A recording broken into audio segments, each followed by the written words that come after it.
pee so bad that your head actually hurt. Hi guys, I hope you're all doing well. If you're new here, welcome. If you're not new here, welcome. I had the weirdest dream last night.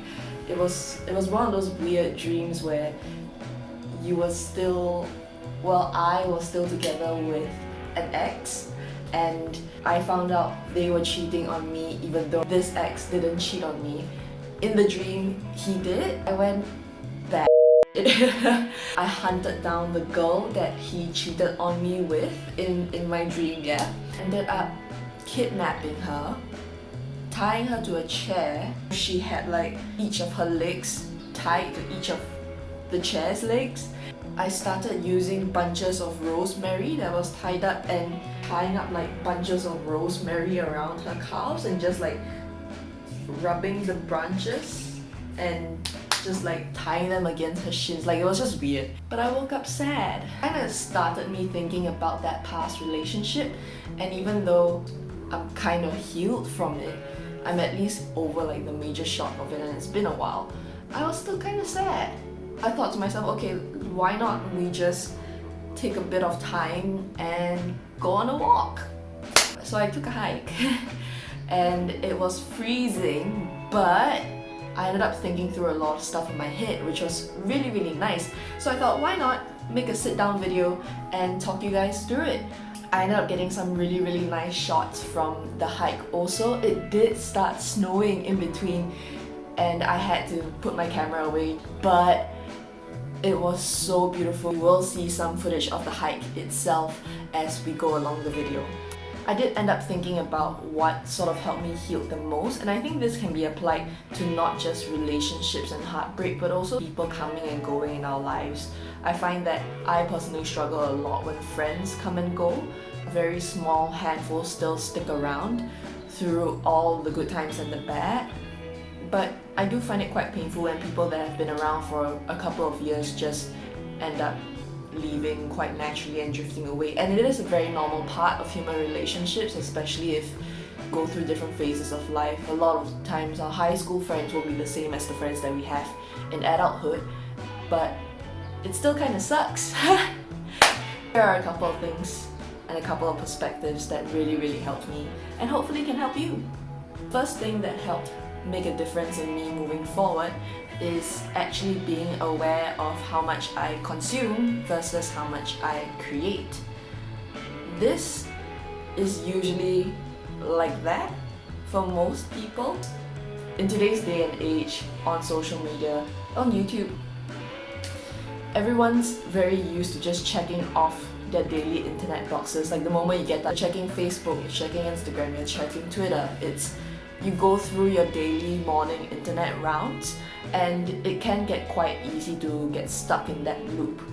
And it's the aim of these platforms to keep you on these platforms for a long period of time. So they're showing you things that you want to see, but you're not necessarily experiencing to keep you on. You're more so watching someone go through that experience and vicariously living through that. Whereas if you were actually creating something, there is a much higher chance of you actually enjoying what you are doing and being present in that moment. For me, a big one was actually choosing to create more than I consume, or just putting more emphasis on creating things and expressing myself. It allows me to check in with myself and also kind of let out and process those emotions at the same time. It kind of takes you somewhere different, and it kind of takes you somewhere meditative a lot of times. And this sort of therapy can really be helpful in helping you process your emotions first, so that when you actually finally come back to do that internal work that you need to do in order to heal from either your heartbreak or people sort of coming and going, you're in a much better place to actually ruminate. Realistically speaking, taking our focus off consuming media and shifting it towards creating something that fulfills us isn't gonna be easy. It takes a lot of time and patience, but I guarantee it's worth it in terms of being able to look back and see the relationship for what it really was and to accept that now it's gone. Número 2. Recognizing your progress. Even if by some off chance you are going through heartbreak for your first time, you need to take some time to reflect on how much personal growth that this experience has given you. This is so that you can frame it instead of something that you are now permanently missing out on, something that is actually a lesson that you took from and that's contributing to you up to today. On the other hand, if you are like 95% of the other people watching this video and myself, and this isn't your first time dealing with heartbreak, this doesn't mean that you are comparing the most recent relationship that you've had with another one that you have had in the past, and looking at yourself in these different relationships and seeing how much you have grown previously. This can come in many forms. Maybe you've learned to express your thoughts better, or maybe your communication skills improved. I do get pretty guarded, especially when it's time to get vulnerable in a relationship and to be very emotionally open. I have a lot of trust issues, okay? But I do recognize that I have grown from this past relationship because I've learned to open up and actually be able to expose myself. This is very different from drawing boundaries. I hope it is, but you get what I mean. Regardless of whatever may have caused this relationship to end, the progress that you have actually made is still present and still with you if you choose to acknowledge it and keep it. The third thing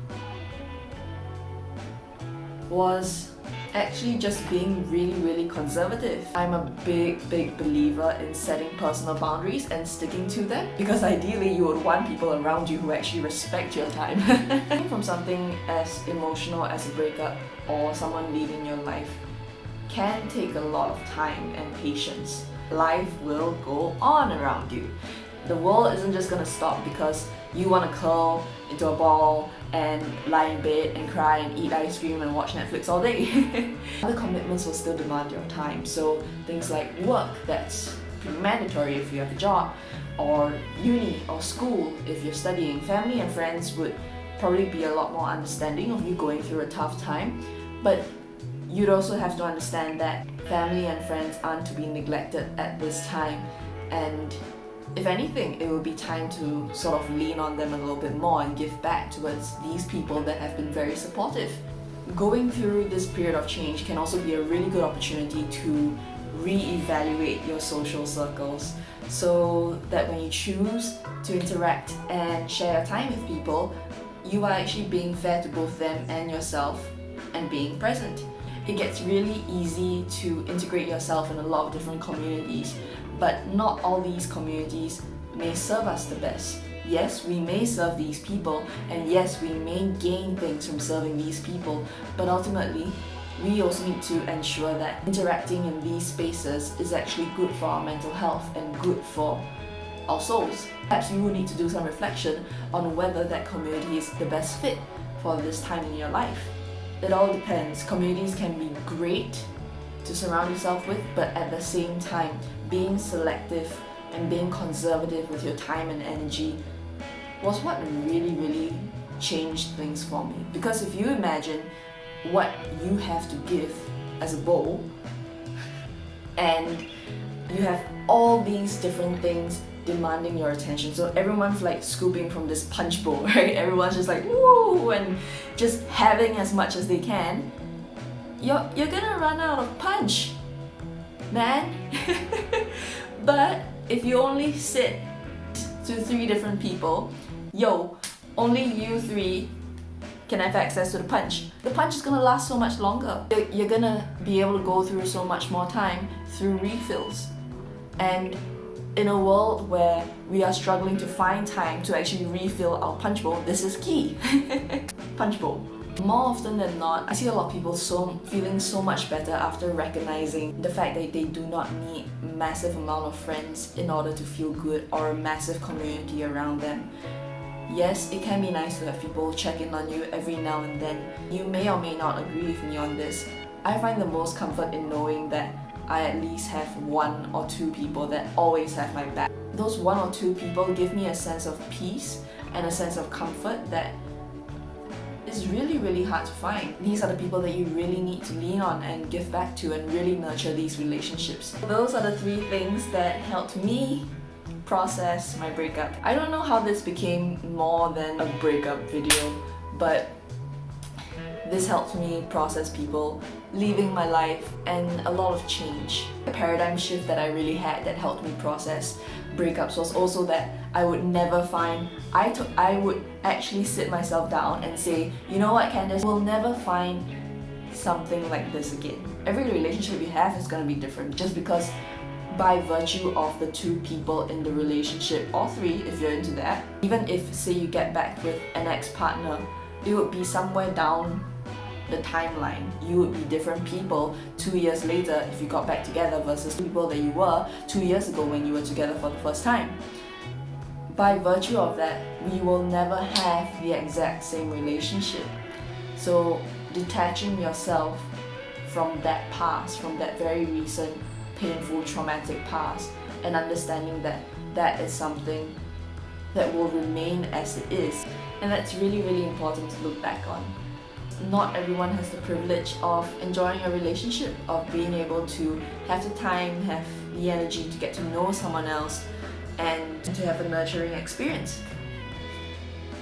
So take that away. Very, very overused, but it is true. Let yourself feel everything, all the emotions, and don't apologize for it because you are human too and you are going through a very, very human experience. This is what we're living. This is what all of us are going through, the human experience. Pain, loss are all part of it. People coming and going are a big, big part of it. Let's do a little recap. Creating is a lot more important than consuming. It will help you shift from a passive perspective to a more active one. Reflecting on personal growth will also help you internalize what you're going through and become a better person for it. Last of all, whatever time you choose to spend around your family and friends, be selective and be conservative, especially when it comes to setting your boundaries, so that you can actually be truly present and do right by both them and yourself. Okay, that was a lot, but I hope it helped. I'm gonna leave you with a very overused quote.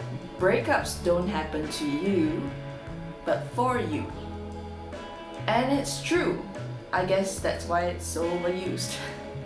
It's important for you to take all of this on so that not only will you become a better partner in the future, but first and foremost you become a better person in the future, a better human. Not just to the people around you in terms of committing to your own values, to pursuing what you want to pursue in life. It all ties in together.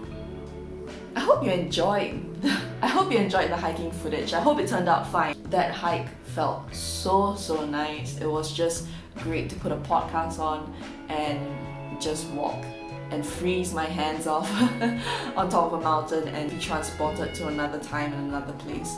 It was absolutely amazing. It really gave me that space and clarity that I needed. Towards the end though, I really had to pee. Have you ever had to pee so bad that your head actually hurt? Yeah, that was me on top of that mountain. It was just great. I had the best time. If you are going through a tough time, virtual hug. I sincerely hope that you feel better soon. Thank you so much for sharing your time with me today, and I will see you guys soon.